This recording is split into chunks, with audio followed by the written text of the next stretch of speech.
Hey, everybody. Stu Smith here, going live. I hope you are well. Let me know. Say hi in the comment section. Smash the like button if you're sticking around, but I appreciate it. So, happy Monday. And we are doing this week a special week, I would say. It's something we don't do too often, but whenever we start lifting, like in the fall transition, we have decrease the cardio a little bit, running impact cardio, um, decrease the repetitions a little bit, adding some weight, a lot of weight vest stuff, um, adding some dumbbells, some barbells too, but just slowly transitioning into a lift cycle. And after 3 weeks of doing this, I'm just noticing not only myself, but in the other guys, even the younger guys, we are just needed a little break.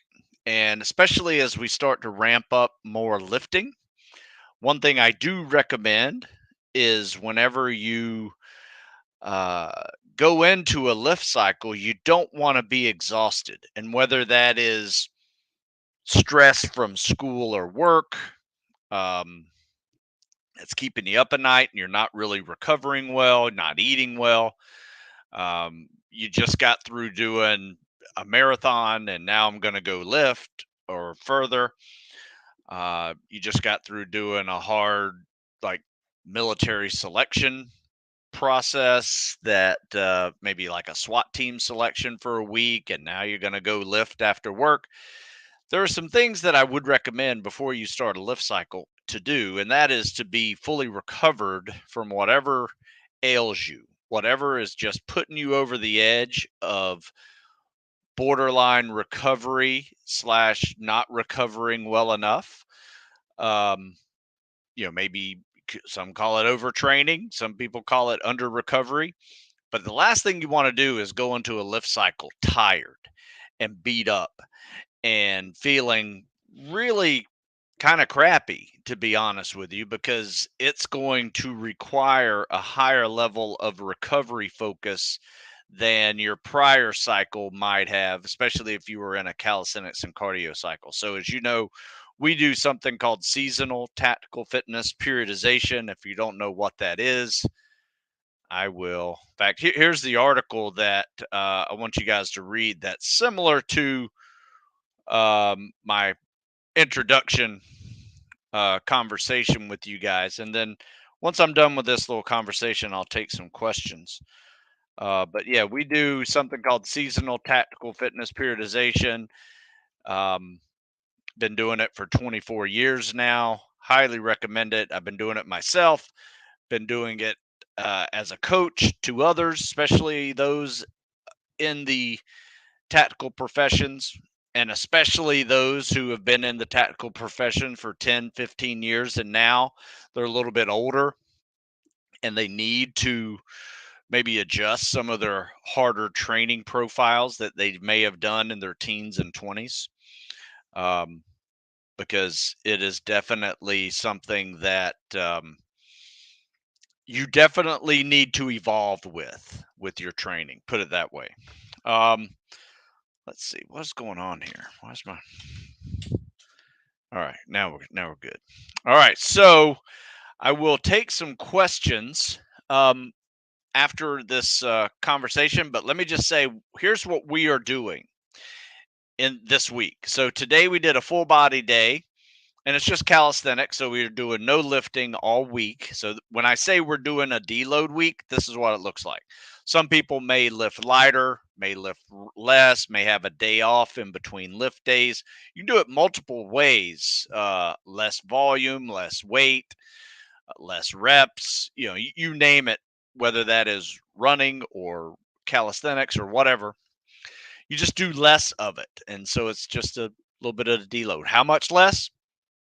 Can be anywhere between 25 and 75% less. So I would say today we did just calisthenics of a full body day. So it's pull ups, squats, push ups, Did some core work, did some running, did some bleacher running, did some lunges. But if you were to look at it compared to previous cycles, I would say it's probably in the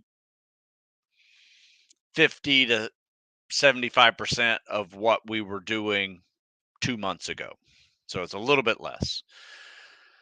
Um, and then we swim a little bit afterwards. Now, tomorrow is going to be a mobility day.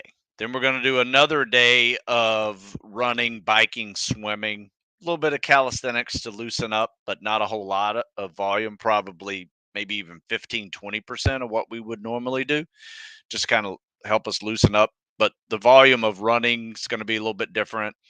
May run a little bit more, may bike a little bit more, depending on your aches and pains, and then we'll swim. And then Thursday is another mobility day. So it's a double mobility day this week, which is something we don't do often.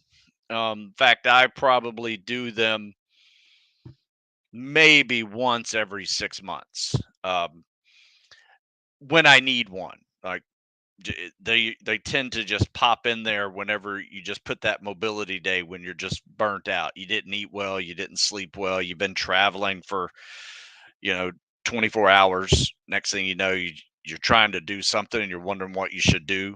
When you're burning the candle at both ends, the last thing you need sometimes is just a butt kicking workout that's just going to put you over the top and you're going to take 3 days to recover from it versus just doing a mobility day. You feel a little looser, maybe a little stiff from sitting in a plane all day, all types of little reasons why you want to do this.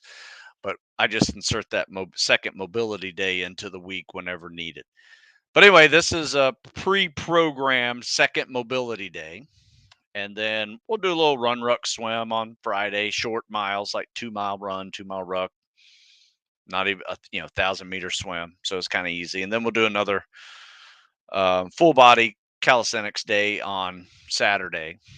And that's it. Some people will probably even do a mobility day for a third time, depending on how they're feeling. Usually let that day 6 be an option for mobility day or actually do the workout.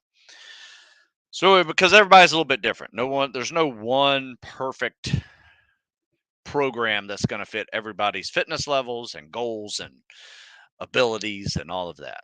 So anyway, that's what we're doing this week. And I'm looking forward to it because I needed it personally as well. But yeah, check out those things. Check out the seasonal tactical fitness periodization article. There's also, if you look at the drop down menu on your phone or on the computer, it's a horizontal menu. There's a whole section of seasonal tactical fitness programming that we do here. And these are just prior years of our local training group. So you might see the fall and winter lift cycle. That was, I think we did that one in 2019. And then we did the increased strength and crush the PST. That was 2020, I think. And then we did the seasonal tactical fitness periodization 4-part series, spring, summer, fall, winter. That was last year. Yeah, pretty sure that was last year. So you can kind of see our system and how they've evolved. We also did one called spring training, prepare for selection. That's a really good one, and it has a progressive running. So our spring starts. You leave the winter lift cycle, and then you start progressing with your running and cals and cardio. And it's a good place to start. Spring training is if you're and when I say start, they're hard. I mean, you got to be at like 15 miles a week just to start. So it's not for beginners. If you're looking for beginners, you're looking for something like this because this is a good place to start. Cals and cardio, and just build a foundation of cals and cardio, then get into a lift cycle. You'll see a big difference with that uh, adjustment. All right, looks like we got some people saying hello, hello, folks. First question from Ant. I'm skinny, 175. Are you tall? How tall are you? Because 175 is not tiny. If you're like 6'5" and 175, I'd say, yeah, you're skinny. But if you're 5'10", 175. Not too bad. Trying to build muscle. How can I get big while maintaining around the same weight? I don't want to get too much weight when I want the muscle. I don't, that's tough. I mean, if you have fat to lose, that's one thing. But I mean, if you want to put on mass on a skinny frame, I mean, the only thing you can do, if you lose a leg, you might be able to replace it with some muscle, but that makes no sense, right? I mean, it's physically impossible to put on muscle and not gain weight. The only way you can do that is if you're burning fat at the same time and you have that net zero effect. Um, I mean, unless I'm like completely spacing here with this question, um, my advice would be to, if you want to get big, do a bodybuilding cycle, right? I mean, I probably at 13 years old, one of my first workouts I ever did was right out of, watching Arnold Schwarzenegger do his workouts and Joe Weider back in the 80s. And they were bodybuilding workouts. That's what you had back then. I think there's nothing wrong with that. I mean, you're probably going to put on some muscle. I mean, unless you're skinny fat and like that 175 is a lot of fat and you replace that fat with muscle, that will be better. But it really depends. Depends on your height. My advice is if you want to build muscle, it's look at what you're eating. If you're a hard gainer, don't be scared of carbs, but you're still going to need some protein as well. So there's some formulas there that, you can look into to see what actually you need, but start lifting. Or, if you really don't want to lose, if you don't want to gain much weight, my advice would be mixing some calisthenics and cardio with a caloric surplus, just so you can burn some of those. You can burn some fat, but you can also build some muscle mass on that surplus side and just kind of calibrate your cardio. If you feel like you're gaining too much weight, run a little more that week on top of lifting or doing calisthenics. But you can put on muscle doing calisthenics too. I will tell you that's a tough question. Just maybe it's just tough because what you want is almost impossible unless you have some fat to lose. But if you're skin and bone and you want to put on muscle, you're going to gain weight.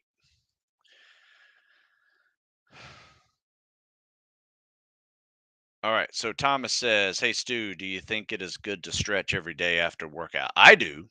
Um, I love it. I do it all the time. It is very helpful.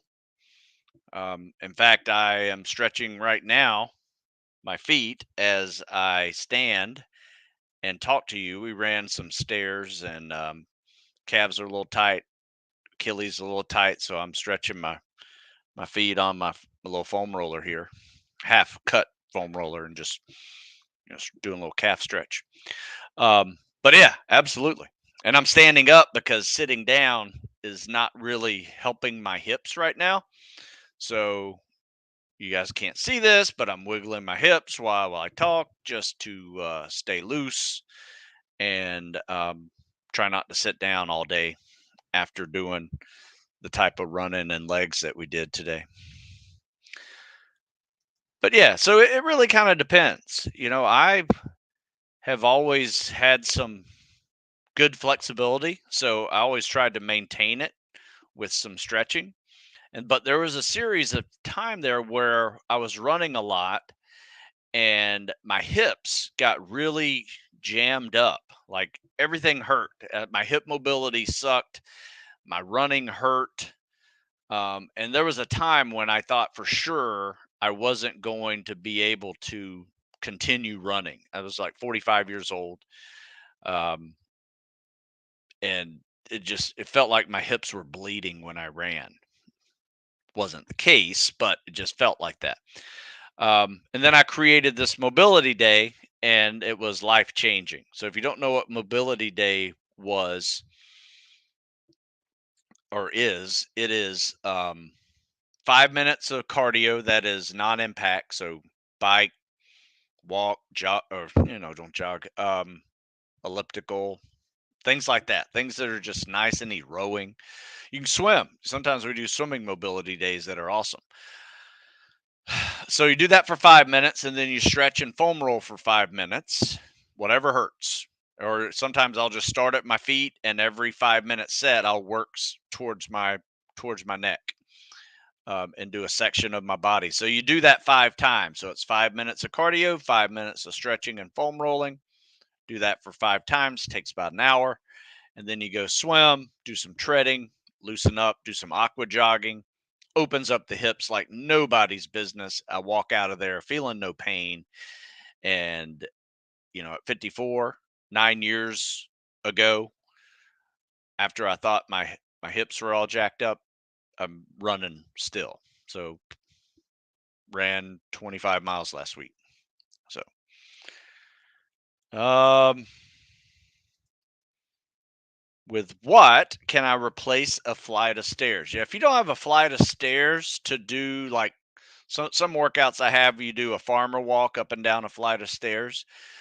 Just do step ups, like get a bench or a step and just step up and down. Left leg, right leg, left leg, right leg. And figure you're going to do 10 or 15 steps per flight of stairs. So just count the left, right, counts as 1, 2, 3, 4. So you get 10 to 15 steps on that step or bench. That's a flight of stairs. So replace a flight of stairs with 6 step ups per leg, 5 to 6 step ups per leg.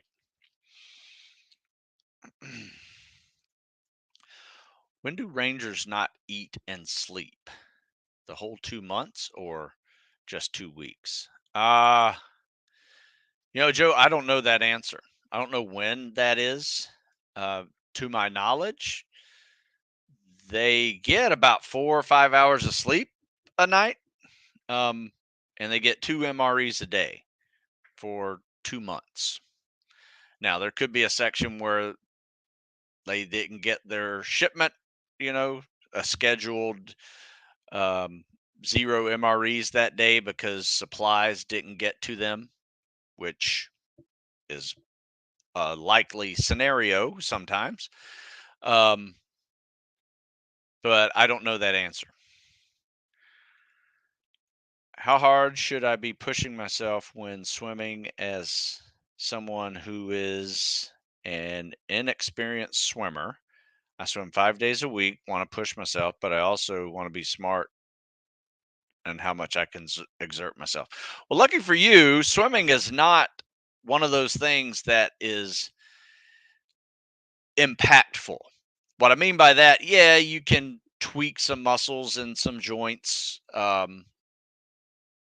swimming, um, but that's really it. You're not going to get bone or in joint damage like running compared to swimming or rucking compared to swimming. So, yeah, I think 5 days a week is great. I think technique is your first thing you should worry about. Get the techniques right of whatever stroke you're trying to swim. Then work on getting your pace set for 50 meters or 50 yards, whatever your test is in. Once you can get your goal pace down in that 50-yard set, so let's say, your goal is to swim an 8-minute 500-yard swim. That means your 50 needs to be 48 seconds. If you're in a 25-yard pool or 50-yard pool for that matter, every 50 needs to be 48 seconds. 48, 48, 48, 48 if you're in a 50-yard pool. 25, 25, 24, 24. And if you can maintain that for 10 laps in a 25-yard pool, you're going to get an 8-minute flat swim. So my advice is get your technique so where that whatever your goal pace is could be 54 seconds and you want a 9-minute swim, whatever. Um, get your goal pace down to that's efficient. It's not tiring. Um, you're not overexerting to do that 50. Put it this way, you're not huffing and puffing at the end of it. You've got a nice steady thing. Now you need to get in shape to maintain that for another 9 laps. If you're in a yard pool, do 10 laps of that. That is where conditioning comes in. And what we typically do if you're training for a 500-yard swim is we make each swim day anywhere between 1,000 to 1,500 yards of swimming. And that's a mix of freestyle, CSS, you can do breaststroke, whatever you want to test in, that's what you want to do. So that's how we do it. In fact, if you haven't seen the 50-50 swim workout, you should. In fact, I'm going to Google it for you. 50-50 swim workout, crush any fitness swim test in a month. It is that good, and it's free. Can't argue with the price, folks. Some of these workouts I put out there for the world to do, and they are working really well. All right, let's see what this is. Matt says, "Hey Stu, working on doing your 8-week running chart, 20 miles fast." Okay, yeah, that's a good one. In fact, running plan to get you to and through selection, 20 miles a week. This is a good one. Build up to 20 miles a week and try this for 2 months and work on your speed. Once you've kind of progressed to build up to 20 miles a week, now take a pause for a couple of months. Don't progress anymore. Let's work on your speed and see if you can crush your 1.5 miles. See if you can crush your 4-mile or 5-mile timed run, depending on what you're training for. But check out that article. I just put it in the comment section. And when it says to run hills, beach, bleachers for 15 minutes, what does that exactly mean? My run, just run any of those for 15 minutes? Yes. In fact, today we ran bleachers for 20 minutes, and we're about a mile away from the track that has bleachers. So our workout started off at these pull-up bars. We did our pull-ups. We did a mile jog over to the track, and then we ran 800s at the track, goal pace, and ran 20 minutes of bleachers just up and down, up and down. I was getting about 3 up and downs per minute, at least for the first 5 minutes. I probably got a little slower towards the end, but yeah, usually up and down, depending on how big the bleachers are, um, 2 to 3 up and downs per minute. That's what that means. Or you can find a beach and just run 7.5 minutes down, 7.5 minutes back. You can run hills up and down. We have this big hill we run to, and we run up and down that for 20, sometimes 30 minutes. It's a 1/4 mile hill. Takes about 2.5, 3 minutes to run up. It's pretty steep. But yeah, just run any of those for 15 minutes. All it is really just making running harder. That's it. That's the goal. I want to improve my calisthenic scores and maintain my lifting strength. Do you recommend mixing cals and cardio with lifting? Here's what I would do. My spring training program, my most recent one, as well as the summer, focuses on cals and cardio. However, every 4th week, we do a strength week. So it's kind of just the opposite. Like, remember what I was starting with talking before I got here? We're doing 3 weeks of lifting, and now we're in a 1-week deload of cals and cardio just to get ourselves a little rest from lifting. You do the same thing in reverse if your goal is to focus on if your goal is to focus on maintaining strength and increasing cals and cardio. So that's how we do it. So you could do it this way. If you were doing this, the cals and cardio workout, every 4th week, get off of that and do a lift cycle, your favorite lifts of the week. Just maintain them all. And then every fourth week, do 3 more weeks of cows and cardio, come back your fourth week and do that. It's called block periodization. And let me tell you, it works really well. Not only does it work in that way, it works in reverse. I've seen winter lift cycles where people not only maintain their PST scores and get stronger, but they actually improve on some of the events of the PST. They typically maintain their cows and or their cardios events, but they actually get stronger on some of the calisthenic events like pull-ups, because we're doing weighted pull-ups, and push-ups. We're doing bench presses with some push-ups after. We're still always mixing in calisthenics primarily as a warm-up prior to the lift. And so it's a really easy way to maintain your cows or even improve your cows in the middle of a lift cycle. But you got to be smart about it. And so far, the block periodization model has been what I have seen works the best in my system. I'm not saying there's not another way to do it.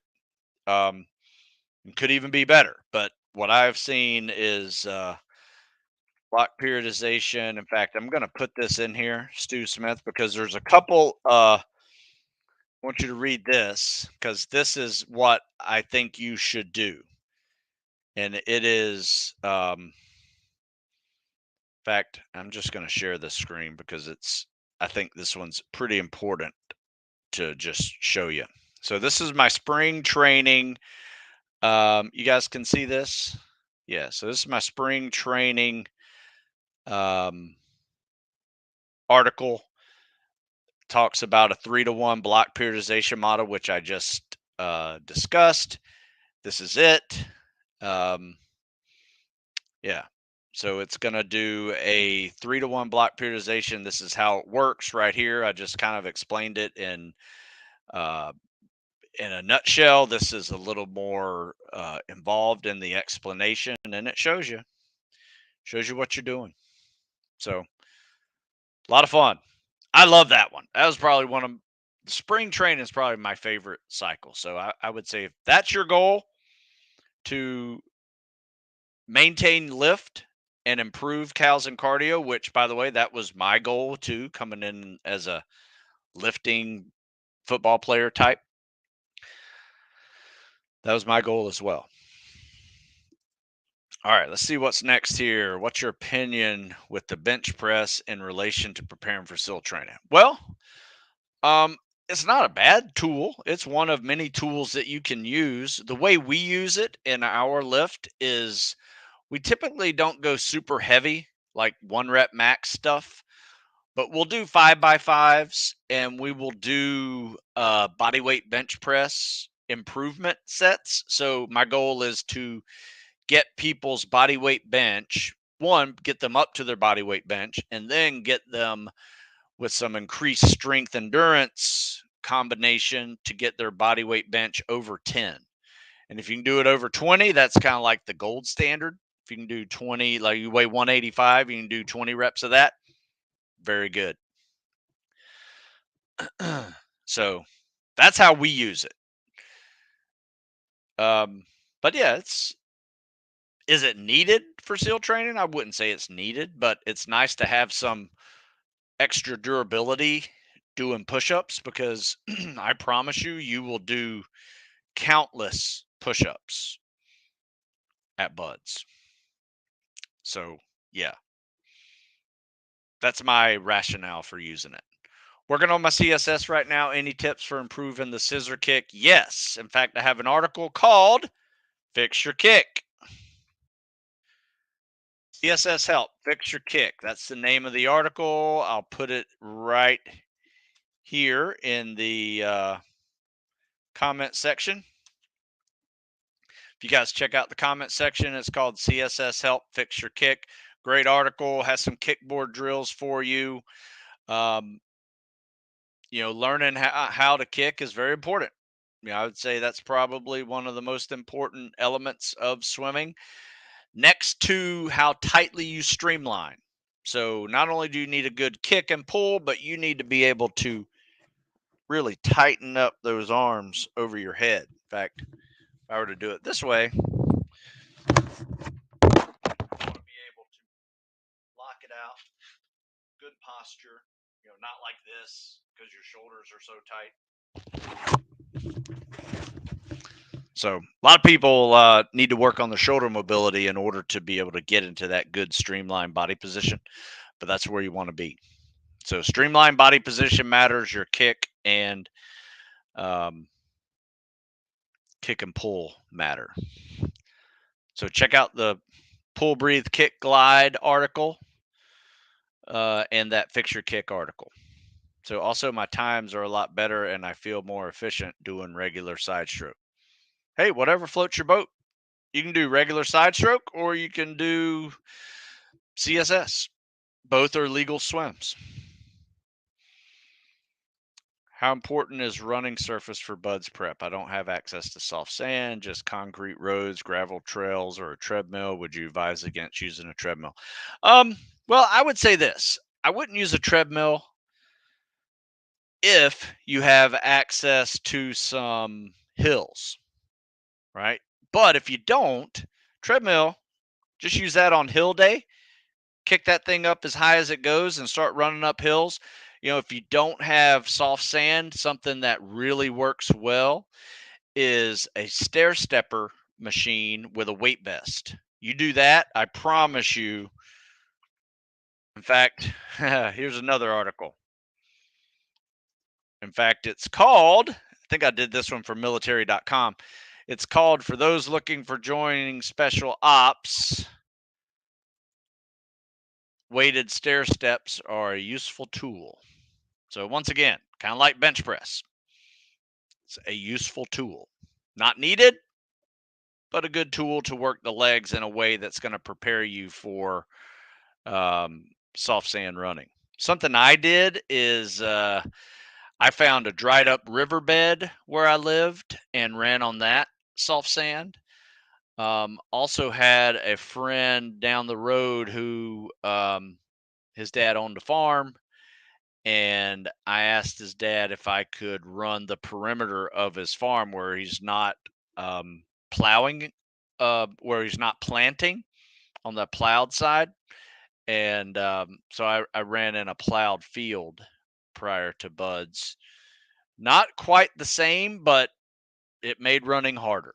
And that's really what you're looking for, whether it's running steps, incline on a treadmill, a stair stepper, hills, sand, whatever. That's what you want to do. You want to make running harder just so when you do hit that soft sand for the first time, it's not going to crush your legs and heart and soul like I've seen it do many others.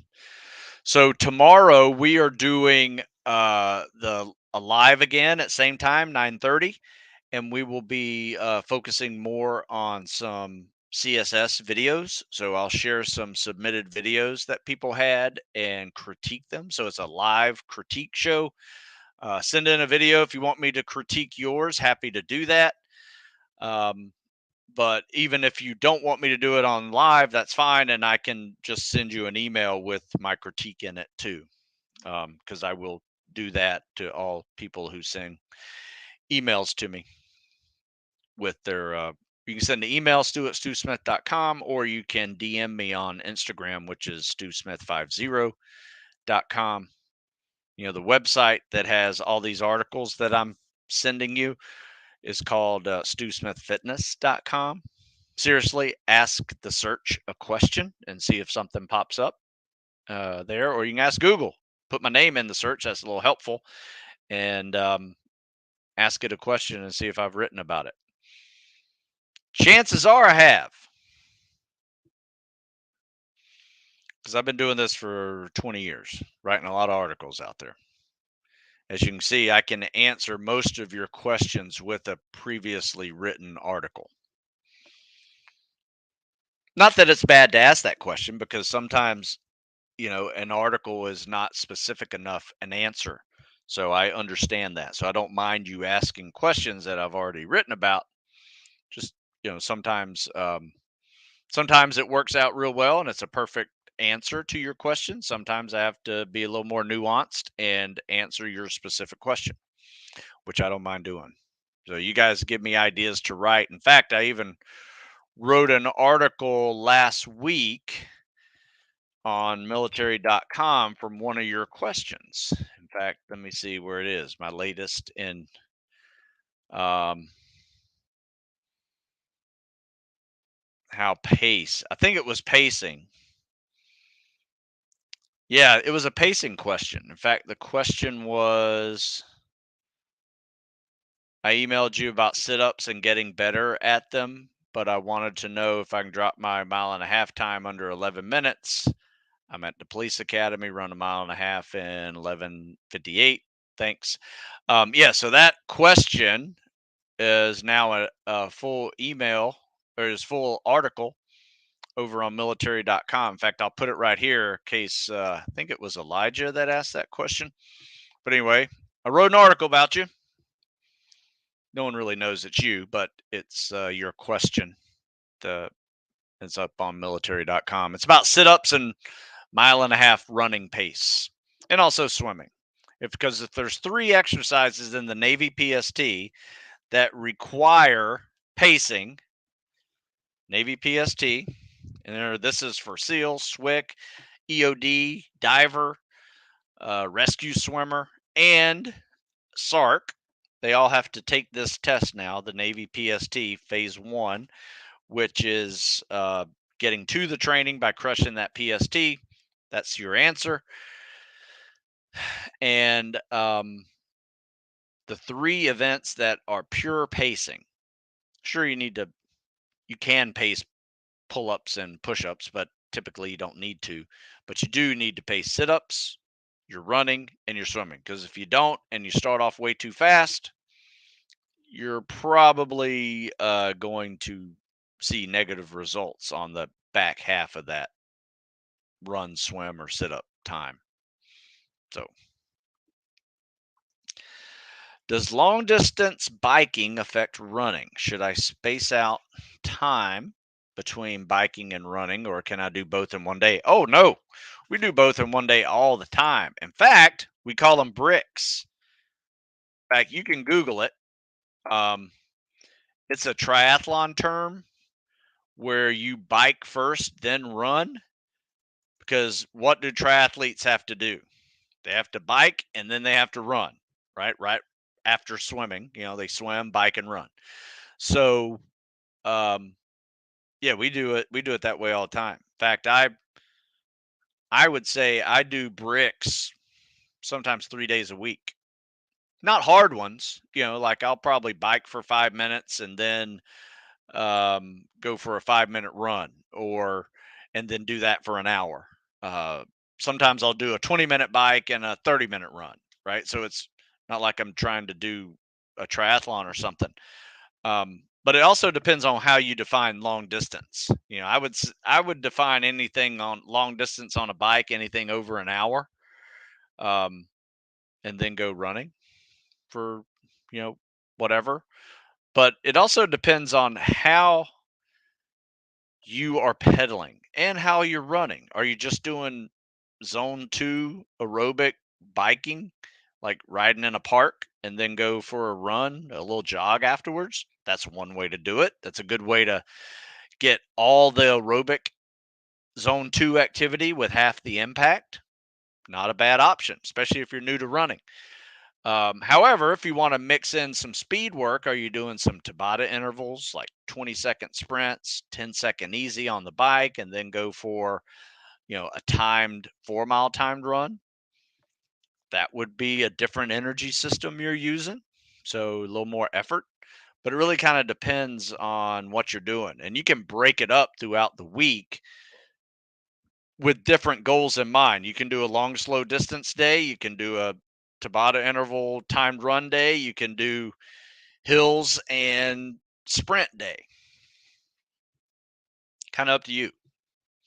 Hills on a bike, brutal. I'd rather run up a hill than ride a bike up one, for sure. Do you have any tips or drills for underwater swimming? Yeah, there's There's some videos I have underwater swimming that you can find on YouTube channel, but you can also find them on my my TikTok. In fact, I'll put this right here. This is me swimming, not quite a 50 because it's kind of illegal to do it in our pool. They'll kick you out if they see you do a 50-meter underwater. And me putting it on video is not a good idea to break the rules, and have it on video. So I did like 3/4 of a 50, and you can kind of see how I do it. It's not pretty, but it's effective. The goal is to get over to the other side of the pool underwater in as few strokes as possible. Where people screw up, here's the number one tip: where people screw it up is they're just constantly stroking like this, and you need to treat it like you're kicking off the wall, super glide, big double arm pull, hold that glide, kick and recover, be real tight, hold that glide, maybe throw a little dolphin kick in there, and then big double arm pull. Learn how to do the breaststroke pullout and apply that to your underwater swimming. I promise you that will be very effective for you. But yeah, check out those articles or the videos there. I probably have some articles on it too with some embedded videos as well. So I'm gonna let me see. Looks like I had another question here. All right, so let's see. Tips for nutrition workout schedule for a college student currently in week 2 of your phase 1 Navy SEAL workout. Yeah, you know what? It's more about time management than it is anything else. Um, Time management for the college student preparing for spec ops. In fact, I just put that in Google right now, and there's a couple of things I put in there. Yeah, that's kind of fun. I'm going to send you. I'm going to put 2 articles in there. This one is about how to graduate, not only from college but also from spec ops. Made a uh, little acronym there. Um, Putting in time, training for spec ops, how to balance daily commitments. All right, so check out this. Daily commitments of a college student. Yeah, this guy works full time, or not full time, but he works part time and goes to school as a college student, and he's prepping for spec ops training. So read this article, that will be very helpful. As far as nutrition, when you're busy, you need to eat and snack all day. You may not have a noon lunch designation, right? You're working out before. Way I used to do it when I was in college and played rugby at the same time. I was at the Naval Academy, so I was always busy. So I would wake up at 5, do my workout first thing in the morning. Probably go to like 6:30, go eat breakfast, go to school till noon. Some days I had a free hour in there to do something. Sometimes I just studied or slept or whatever. Um, Lunch, do your lunch thing. 2 hours in the afternoon were classes.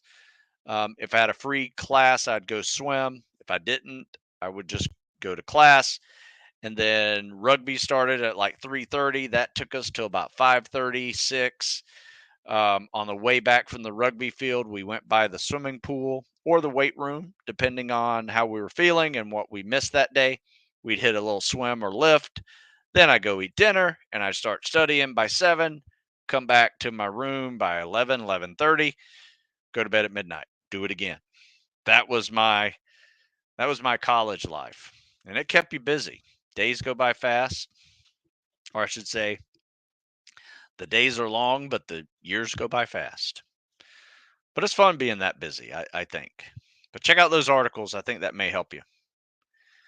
Another one, I can't do a pull up yet. I'm trying to build my back strength. Do you have a recommendation for bands, gymnast rings, lift machine?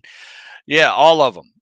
My advice is try to do a pull up first, try to do a negative second, meaning get up on that pull up bar and let your muscles feel your body weight. So stay in that flexed arm hang position and then slowly come on down.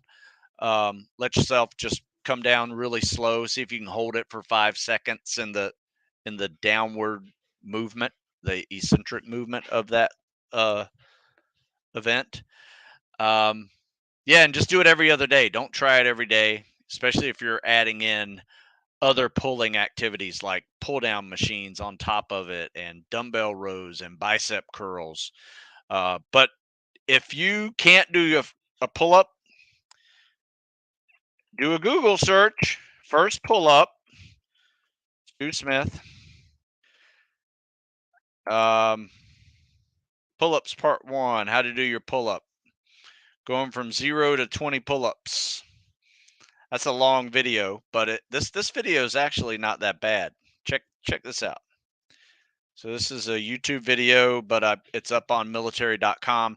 There should be a link to the article as well in there. Part one, how to get your first pull-up. Wrote this with a Marine Corps major. We did this one together. It's pretty good. She has a good system. Let's see. Looks like that's about it. That's a good question there about pull-ups. All right, so this is question. Everyone says never swim alone when doing underwaters. Yes. There's no lifeguard at my pool. Realistically, is it safe to do a set of 25 meters with a 3-minute interval? I'm healthy and young. I'll be honest with you. I don't want to say go do this on your own. Have a buddy in there swimming. Have somebody who's swimming next to you. Maybe just let them know, hey, I'm doing underwaters, and if you see me laying on the side of the pool, get me, right? But yeah, 25 meters, is typically a breath hold of like 20 seconds. Chances are you're not going to pass out. But I don't want to say that um, and give you that advice without saying don't swim alone, because people do underwater swimming by themselves die. Now, are there people who don't? Sure. But everybody who dies swims underwaters by themselves. Just be smart. Mike Ritland, good guy. Sent me to you. Edited his podcast for about 8 months. Thank you for the help. I have more questions for you, sure. Yeah, send them to me. If you got questions, you can email me. You can, email me, DM me, whatever is easiest for you. All right, folks. So here's the deal. I have to go. If I missed your question, please email me, stu@stewsmith.com. Send me that question. I will answer it for you. Answer all my questions unless I miss the email and it's in my spam. Typically don't check my spam often. But yeah, stu@stewsmith.com. Send that. You can DM me as well over on Instagram, Stu, or you can, Stu Smith 50. You can also just comment on this video, and I'm happy to answer your question in the YouTube app as well. But yeah, if you guys want, check out stewsmithfitness.com, and you'll see a whole bunch of options for you for training ideas and articles. Everything from running, rucking, swimming, calisthenics, lifting, you name it is in those articles. Mental toughness, nutrition, recovery. I talk about it all. And then, there's plenty of books and ebooks and all that. In fact, you can save 15% by using the coupon code LIVE15 and save 15% on that one. So, yeah, tomorrow I'll be back and we'll do some CSS training. Until then, I will see you later. Have a good one.